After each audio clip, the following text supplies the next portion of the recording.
This program brought to you by SydneyHarbourBoatTours.com.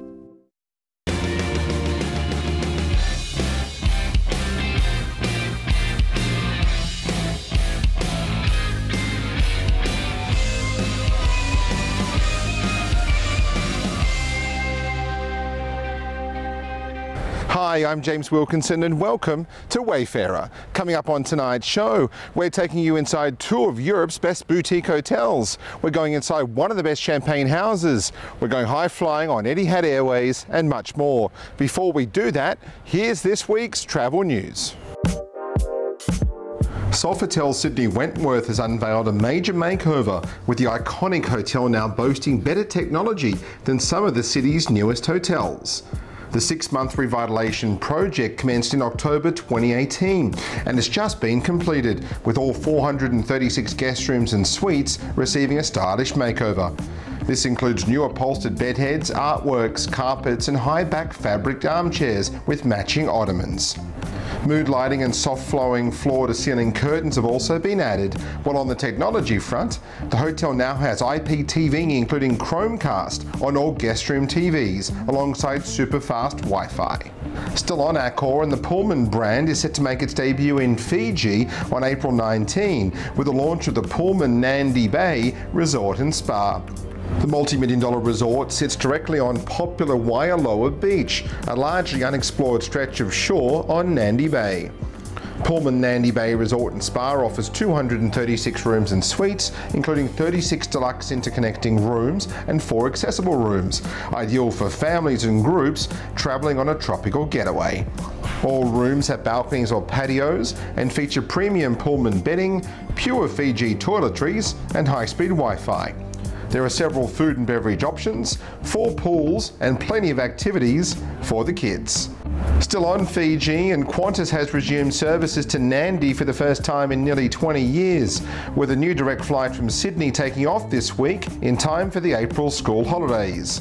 The direct service will operate 4 times a week to Nadi with a Boeing 737 aircraft, which Qantas says meets the growing demand from customers wanting a premium travel option to the islands. The flights add to Jetstar's direct services, which also operate 4 times a week, and will see the Qantas Group offer customers more than 75,000 seats on the route every year, and the choice to fly to the popular holiday destination 6 days a week. Qantas will also continue to co-chair on Fiji Airways' services to Nadi, with Fiji Airways now integrated as a full One World Connect partner airline. Delta Airlines has launched the first business class suite with a door flying between Australia and the United States, thanks to the debut of upgraded Boeing 777 aircraft on Delta's daily Sydney to Los Angeles flights. According to Delta, the upgraded Boeing 777 brings more luxury, comfort and choice to the Australian skies, and it gives customers the ability to create the travel experience they want. The upgraded 777s now feature 4 different onboard products, including the Delta One Suite, the new Delta Premium Select Cabin, Delta Comfort Plus and Main Cabin. To find out more, Wayfarer exclusively spoke to Delta's Vice President for Los Angeles and Australia, Scott Santoro. We are excited to launch from Los Angeles to Sydney this week our brand new Boeing 777 refurbished aircraft. So it's taking the aircraft that's existing and remodeling it from nose to tail. Every aspect of the aircraft is being remodified and remodeled for every customer, every traveler, every experience. Let's go high flying on Etihad Airways now and check out what's available in their business class cabin to Abu Dhabi and beyond. When it comes to flying on Etihad Airways, it's certainly not business as usual when it comes to luxury experiences. The Abu Dhabi-based airline has a business class product that's one of the best in the market, both on the ground and in the sky. It starts with the Etihad Chauffeur service, available for eligible customers in the UAE, and it's operated by the airline's full Mercedes-Benz fleet. When you get to the airport in Abu Dhabi, you'll find a dedicated premium check-in area and a porter service that'll take your bags from the boot to the conveyor belt. Once you hit the lounge, you'll find plenty of space to both work and relax, with large buffets, a wraparound bar, showers, and a luxurious Six Senses spa that offers both quick and extended treatments. In Sydney and Melbourne, you'll find the house lounges as the home of Etihad, and they feature a choice of seating areas, airport views, showers and free Wi-Fi, as well as television, newspapers, glossy magazines and charging points. The house lounges also have a la carte dining, a fully tended bar and barista coffees. The pre-flight offering is just a sample of the high-quality product you can expect on board, which comes in the form of the Business Studio, a seat that could easily be mistaken for a first-class product because it's that good. The Business Studio seats are available on the Airbus A380 and the Boeing 787 Dreamliner and have a dovetailed design with forward and rear-facing seats. It equals increased personal space, direct aisle access and ample storage areas. Whether you're working or dining, you'll find a large and sturdy table alongside a second side table that can be used for laptops and other personal belongings. The meals on board are well presented and delicious, while you can also expect an impressive wine list featuring top Australian and international drops. When it comes to sleeping, the seat converts into a comfortable, fully flat bed of up to 6 feet 8 inches, while pyjamas are available for purchase on demand.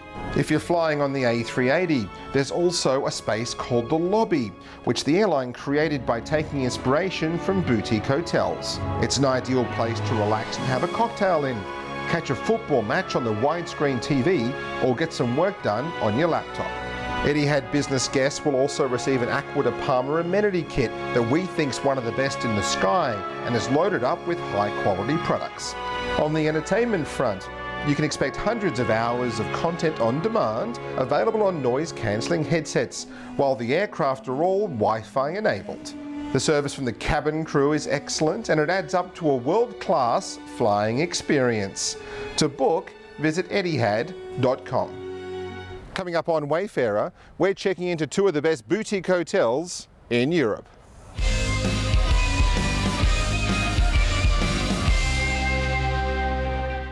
Take to Sydney this summer aboard your own private sports cruiser. Experience the sun, the wind and the water at 70 kilometres an hour, landing you right on the beach. Discover the harbour like a local. SydneyHarbourBoatTours.com.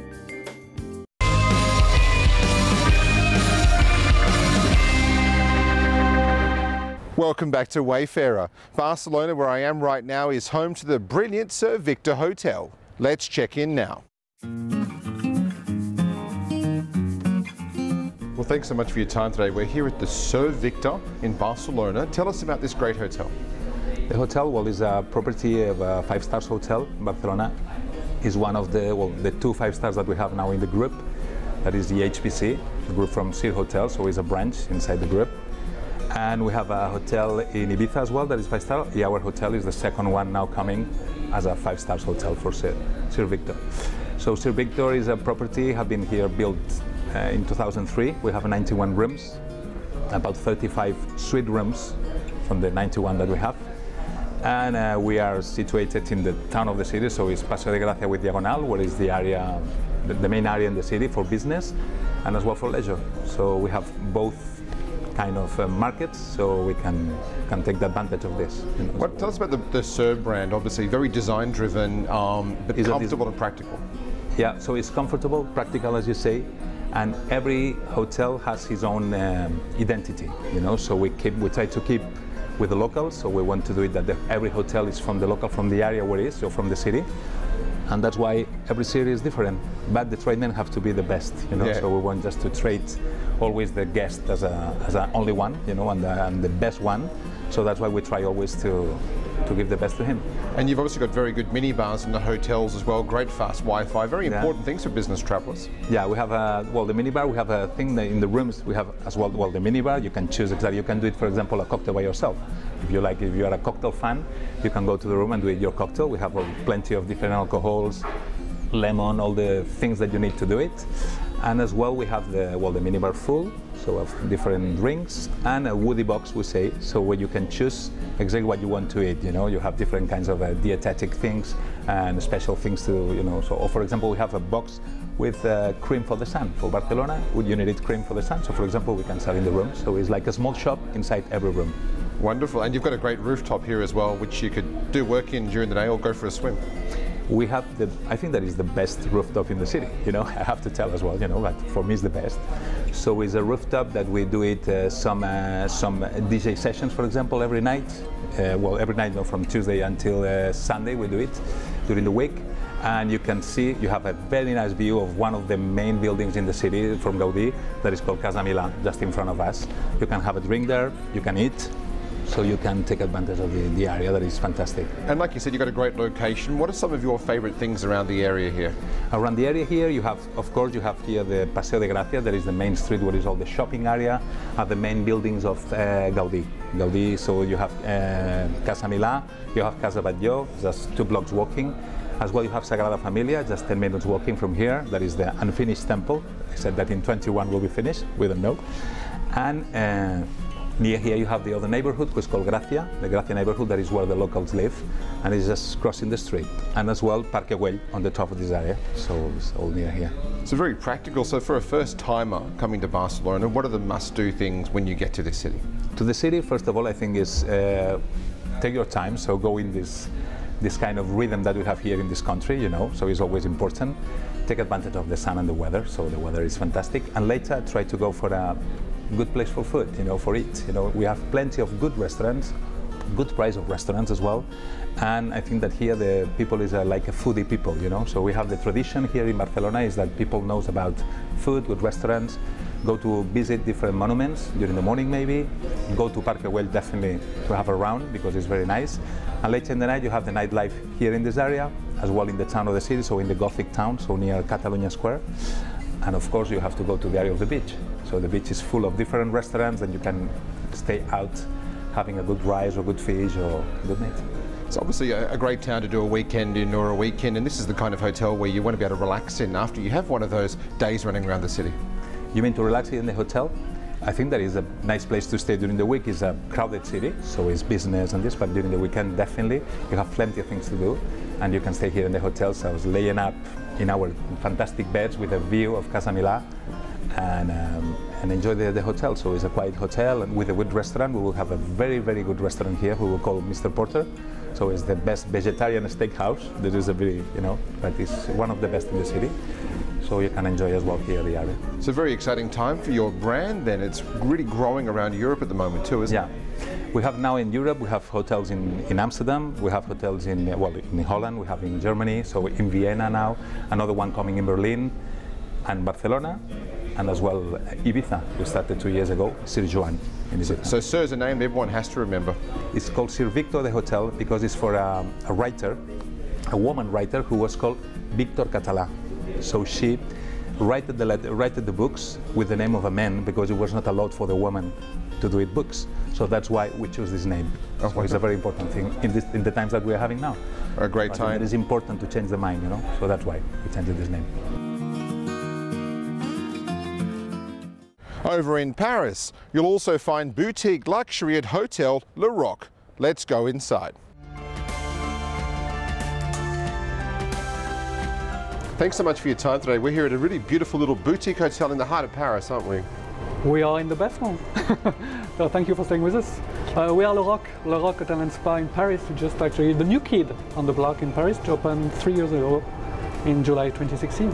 One of the most envious locations in all of Paris for any hotel, really, isn't it? It is. We are located in the first arrondissement, so right close to the Louvre Museum, not far from the Tuileries Gardens and the Opera Garnier. So this is a place to stay for shopping, culture, and even gastronomy.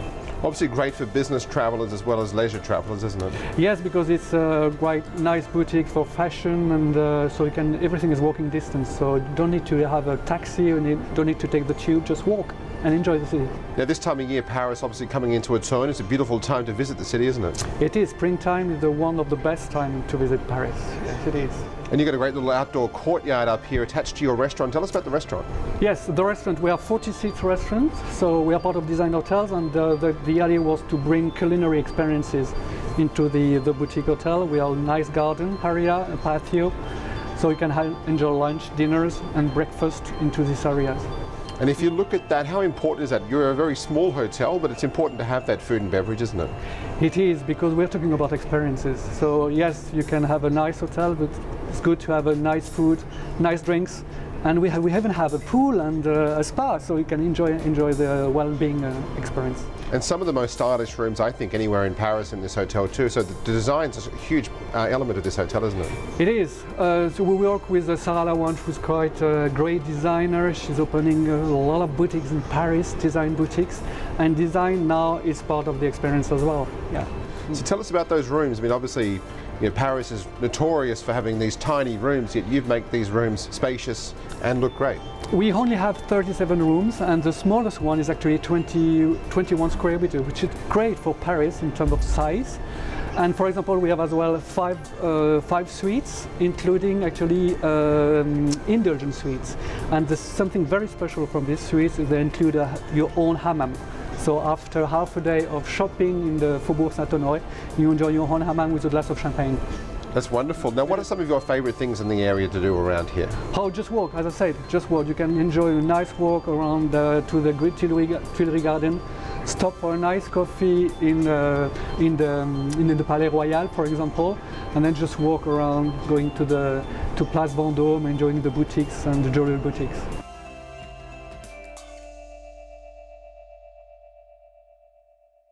Coming up after the break on Wayfarer, we're going inside one of the world's best champagne houses.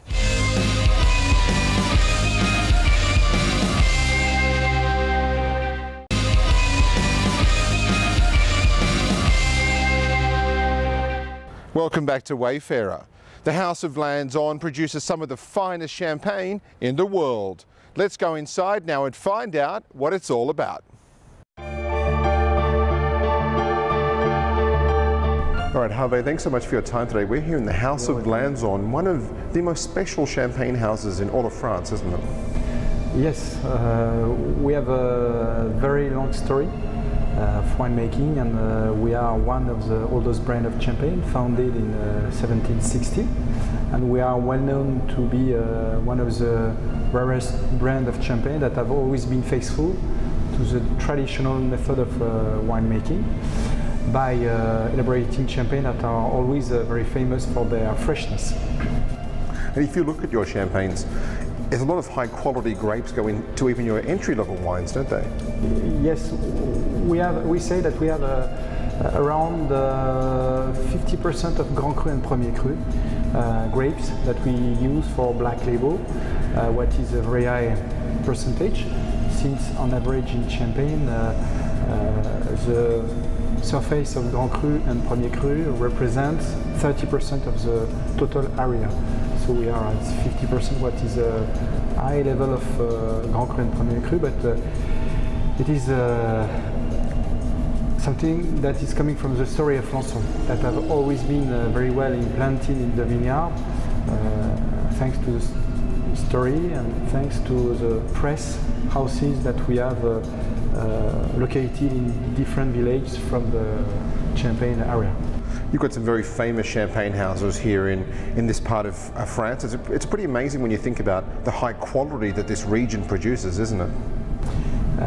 Yes, but it's a small region, but with a big vineyard, 34,000 hectares, that is located not far from Paris, in the north of France, with a region that is very special for two very important points. For the climate, at first, because we have a cool climate, continental climate, that is to say cold during winter and that can be hot during summer.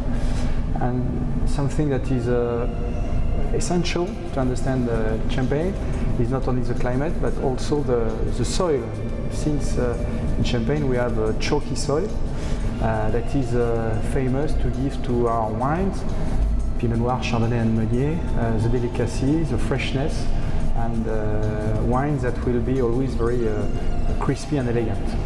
Now, if you look at it, you're only 45 minutes from Paris. I mean, this is one of the best wine regions in the world. It's so accessible that most people don't even realize that it is so close to Paris. Yes, and it's less than 45 minutes. If you come to Charles de Gaulle Airport by train, it's 35 minutes. So that is so close. For tourism, it's great to have houses like this that produce such great quality wines, especially yours. And you do a lot of wines that people don't really know. People know your black label, but you have an amazing collection of reserve wines, don't you? Yes, to celebrate a black label, for example, we use at least 10 different vintages, 10 different years. But you can see oak casks around me. For example, in these oak casks, we can store reserve wine that can be more than 15 years of aging. For example, today we have a reserve wine from vintage 2002, 2003, 2004, 5 until 2027 that we keep in different tanks, and that will be very useful to give complexity, depth, delicacy and consistency to the style of black label. And you've got a very special vineyard here on the actual winery as well that produces a very remarkable champagne. Yes, we own a plot that is called Clos Lanson, that is a plot of 1 hectare. It is located in the center of Reims. It's a very old plot that was here at the 18th century, and we still continue to have it. And it's a small garden, a very special one, and we produce a few thousand bottles of Chardonnay that is very precious and that has a very outstanding quality. It's not a Chardonnay from Côte des Blancs, not from Montagne de Reims. It's really a Chardonnay from a clos with a strong identity, a Chardonnay very rich, very generous, but that combines not only richness but also a very nice delicacy. So it's a great wine that begins to be more and more famous, and it's a wine that we are able to produce every year because the climate is very special. We are in town, so we have a maturity that is always very very fast, and we manage to have a level of maturity and richness in the wine that is absolutely fantastic. And something else exciting you're doing, you've got an organic champagne, and that's not very usual for the big champagne houses to be doing one. No, exactly, yes, we own Marne Valley, and that is an organic vineyard, but also a biodynamic vineyard. That is to say that we have all the certification to be able to produce a biodynamic champagne made with biodynamic and organic grapes. So it's very interesting for us because it shows all what we are able to do on the classic vineyard, and thanks to this vineyard, we improve a lot the quality of grapes we produce on other places, and it's also a very good laboratory that we use for our growers to learn a lot about organic viticulture and sustainable viticulture. Let's head to New York City now and talk cocktails with one of the city's best hotel bartenders. What are you shaking, stirring and mixing? Well, I came up, we do probably more Cosmos than anybody in New York. It's a classic cocktail. Pretty much revived the cocktail craze in the country, probably. I also do a drink which I'll probably make for you at some point called the Plaza Suite, which is a drink I created on my own, which won the International Restaurant Week contest a couple months back. So people love it so much we've incorporated it onto the menu. So the Palm Court's known for one of the best afternoon teas in America, but also one of the best hidden bars, I think, in America as well. I agree. We came up with a conception about 4.5 years ago to put it in a bar here. We hadn't had a bar in here in 107 years. So we finally decided to open up in the nighttime, and I would say we're probably one of the top cocktail bars in the city as far as hotel bars. And one of my favorite cocktails is the Hemingway Daiquiri. Why is that never on a cocktail list in New York? I think a lot of places just don't know how to make it right. First thing you need is really good grapefruit juice for sure. I like the, I think it's one of the all-time classic rum cocktails. And also the story with Hemingway is just great with the Florida and stuff like that. It's just something we wanted to bring back. And when we opened up the bar, it was one of our first cocktails on the list. And it's one of many writers who've obviously stayed in this hotel. Like, you've got an incredible history in this hotel, don't you? It's incredible history. I mean, you know, we have Eloise, which is still roaming the hallways. As Scott Santoro wrote part of The Great Gatsby here. We've had over 85 movies filmed here. The Oak Room, which hopefully they'll get opened up at some point, is legendary, as is the Palm Court. And I would say it's the most iconic hotel probably in the world. Well, that's it from us on Wayfarer. Thanks for watching, and see you next time as our global adventures continue.